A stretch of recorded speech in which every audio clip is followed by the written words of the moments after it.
Okay, Sweat and Smilers, we've got a new recipe and I've got my daughter Taryn here to help. My daughter is 13 and she has been making videos with me and cooking with me since I had to set her up on the counter. Since I was shorter. Since you were teeny tiny. And she's a great cook. Actually my whole family, we're all pretty good cooks, but that's also because we practice all the time. So I have them plan and cook one meal a week, sometimes more. And this week she made pizza, but it's zucchini crust pizza because we're trying to eat healthy and we like more vegetables. And I loved the recipe so much, I was like, hey, let's share this with the challengers. So you ready to help me out?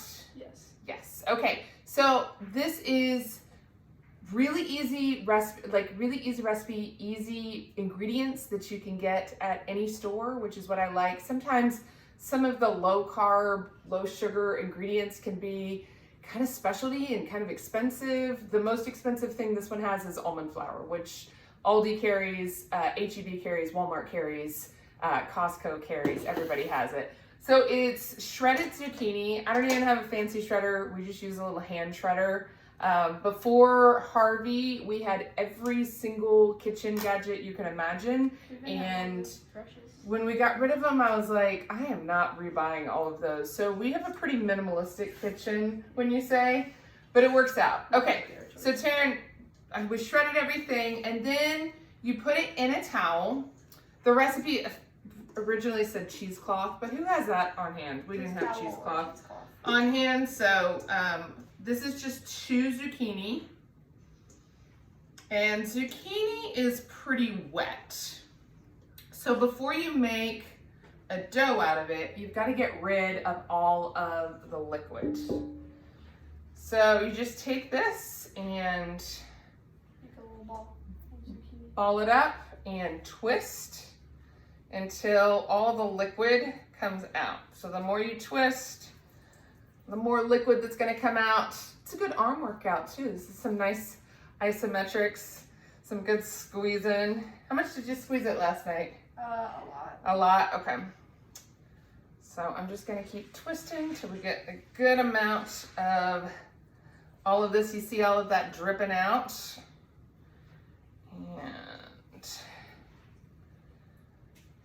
And if your kids want to help, this does require a little bit of muscle, but you can get them started. I think cooking is really one of the best skills you can have for a healthy lifestyle. And if you start them early, it really pays off. It's really nice having teenagers that cook very well. And if yours are already older, that's okay. I didn't learn how to cook until I was in my early 30s, and I taught myself. I watched Rachel Ray. That's mostly what I did. Okay, is that enough, Taryn? Squeeze a little more. Squeeze a little bit more. Okay, so now I'm just squeezing it. Yeah, that's pretty good. That's good? Yeah. Okay, so then I'm gonna give it one more twist. Get a little bit more of that liquid out. You could also make something with this juice. I don't know if I'd want to make anything with zucchini juice, to be honest. Okay, so now I'm just going to empty the whole thing into this bowl, correct? Yes. Okay. And then I'll let Taryn tell you from there. Yes. Take it away, kiddo. I am the expertise in this area. Okay, so Speak loudly. So first we're gonna add 2 eggs into the zucchini. So we do that, and then we add a little bit of salt and pepper, a teaspoon of oregano, and half a teaspoon of garlic salt. Garlic powder. Sorry. Okay, garlic powder. Garlic powder. Because we already have enough salt. Yes. And then almond flour, or do we mix this first? We also add the almond flour. And then we add the almond flour. A cup of almond flour.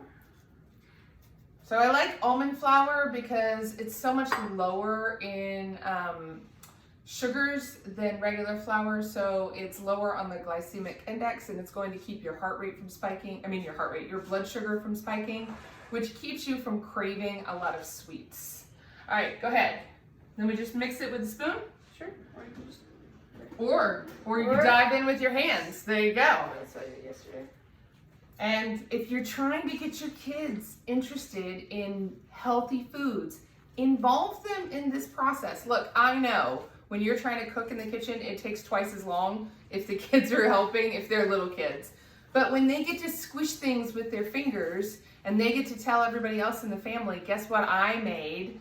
They're much more likely to eat it and enjoy it. So this, as you can see, it's kind of not as doughy as it should be, so we need to add a little bit more almond flour. A little bit more almond flour. Okay, so I probably didn't squeeze enough of the water out. Is that what you're saying? That's exactly what That's what she's saying, but she's too nice to say it. So if you look at it and you're like, this is not gonna make a dough, just add a little bit more almond flour, or what would you think about maybe adding some Parmesan too, to maybe absorb some of that and give it a little bit more of that pizza flavor? So before we did this, we also preheated the oven to 400, and we're just gonna mix it up. And I've already lined a pan with parchment paper. And when we did this last night, we made individual pizzas because everybody in my family likes different things on their pizzas. Like I love olives and the rest of the weirdos don't. But it's just not on my pizza. but you can do one big pizza, you can do little bitty pizzas, and then let everybody do their own stuff. I really like to get fresh ingredients, so a lot of times we will have fresh pesto for our sauce, and then we get fresh mozzarella instead of the shredded stuff. See, so now we have our mixture here, our dough, and if you're making just one whole pizza, you can just put it on there and like spread it out, but if you're making several different ones, you divide the dough and then do it individually. Okay, so why don't you go ahead and get a little individual one and we'll go ahead and set it down for him. And the nice thing is, if you want to double this recipe, you can make a bunch of individual ones and you can bake them, and then once they cool, put them in parchment paper and then slide them into a freezer bag, and then you'd have them already prepped in the freezer. So last night we did 6 different ones, but right now I'm going to do 4 different ones. Okay. It's easy and they're bigger. So then we have this, and you just squish it down. Just spread it out and make it as much as it can. Okay, and it's still kind of wet, more wet than pizza dough would be, but it's going to dry out as it's baking in the oven, right? Yes. Here, I'll let you do these two. Okay, but my hands, oh man. Are you not a little kid? Man, I am a little kid. So it's pretty simple. It doesn't require expensive ingredients. You're getting in some vegetables. And when you're craving pizza, which I'm hearing from a lot of my clients and from a lot of my challengers, that man, you just want pizza. Enjoy the pizza. So it still tastes good. We enjoyed it. And then pair it with a big salad. So we had a nice Italian salad with it that Taryn also made. Yeah. That was super easy because we already prepped the vegetables. So we got that.